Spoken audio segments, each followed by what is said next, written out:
Good morning, everybody. Pemi and I are with a group buddy hike, and we are getting ready to do a spicy one. Mount Washington, Mount Monroe, Mount Eisenhower, and Mount Pierce.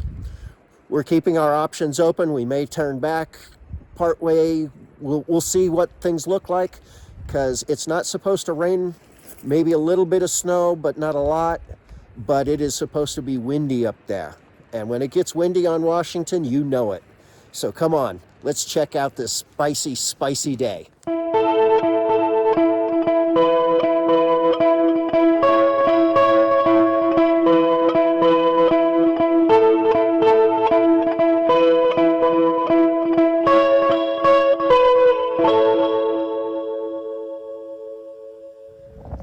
Starting at the Cog parking lot, we made a tactical choice: extra layers over extra gear.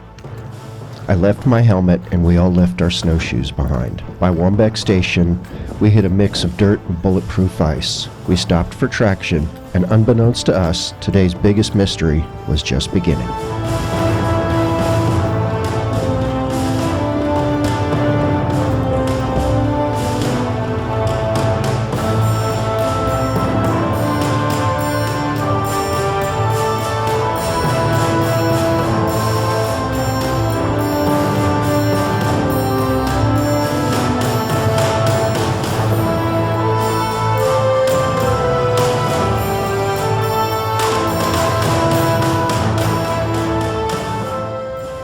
Wombeck Station. I'd like to say we're halfway up, but we ain't. Long way to go.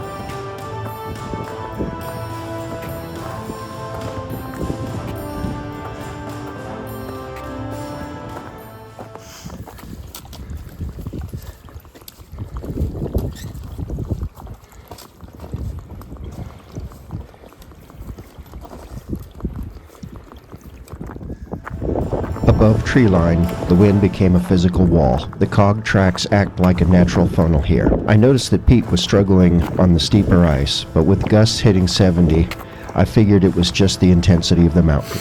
The reality was actually much more upside down.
Pemi, I'm sorry I didn't take you out at the summit of Washington. You don't mind? Cold as hell. Yeah. You can see we're both covered in rime ice, making our way across. We're at Lake of the Clouds hut. We still got to get Monroe, Eisenhower, and Pierce before we head down. But each one of those is lower than the previous one. So I think we can do this, but it is a brutal day. Put you on the inside. You don't want the wind to blow you away. Okay, buddy.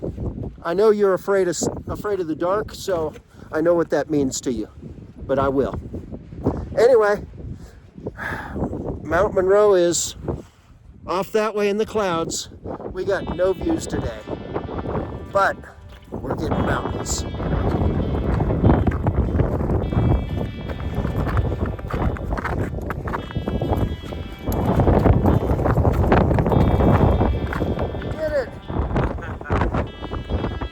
Down. Two to go. At Lake of the Clouds, we finally solved the mystery. Pete had hiked the entire ascent with his microspikes on points in instead of points out. He had essentially climbed Mount Washington on a bed of nails instead of teeth. It's a miracle that he didn't have a major slide. Thankfully, it was only one of his microspikes, which is probably what saved him.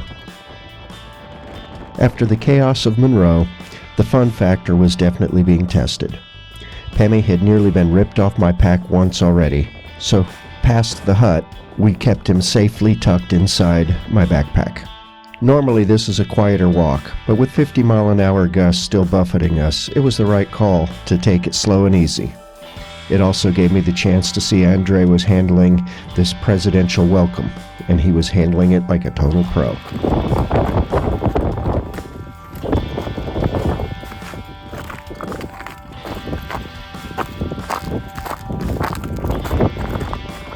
With the survival stress of Washington behind us, the vibe shifted a bit. We started rotating the lead, which turned into a bit of a comedy of errors. I was up front and managed to lead us right over the top of Little Monroe instead of skirting around it, adding a little extra bonus elevation that day, and then having to bushwhack since the descent was much steeper than we were comfortable with. Then it was Andre's turn, and between the wind and the fading rime ice, he managed to find a very creative alternate route toward the base of Eisenhower. It wasn't frightening, but it was a good reminder that even on the most famous trail in the Whites, the mountains can still lead you on a wild goose chase if you aren't paying attention, especially when there's snow and ice masking the actual trail.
By the time we were clearing Eisenhower and heading for Pierce, the Arctic part of the day was finally starting to let go. The wind dropped just enough for us to stop feeling like we were in a wind tunnel. We were closing in on peak number 39 for the spring 48, and after the upside-down spikes, the 70-mile-an-hour gusts, and our various navigational adventures, that final summit was starting to feel like it was very well earned. Fourth summit, and the wind here is good enough that I could break Pemi out. I know you don't like the dark, but I didn't want to lose you in those high winds. But we got views finally. Check it out. We've actually got some blue sky over there. Look at that. We haven't had any blue sky all day. Now that we're done, it starts to get nice. Yeah, Murphy's Law. So the nearest summit there is Eisenhower, and then kind of in the clouds is Monroe, and then you can't see Washington because of the clouds. And And then if you look over there, you might be able to see the Cog going up that ridge line over there.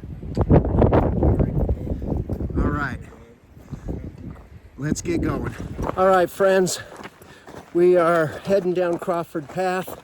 We're probably 2/3 of the way down, maybe less, I don't know. But this trail just doesn't get very exciting. So I want to thank you all for coming along. Hope you enjoyed it. Hope you enjoyed those, I think it may have been hurricane force winds at the summit. That was crazy. That was so cool. In hindsight, from a risk assessment standpoint, this might have been a little riskier than my normal, but there were 3 of us. We all had all the gear that we needed. We all knew what we were doing. So I think it was worth it. But man, going up the Cog, that sure takes it out of you. So thank you all for coming along. Have a blessed day. And as always, remember, chase your dreams, challenge your limits, and choose joy. Azimuth out.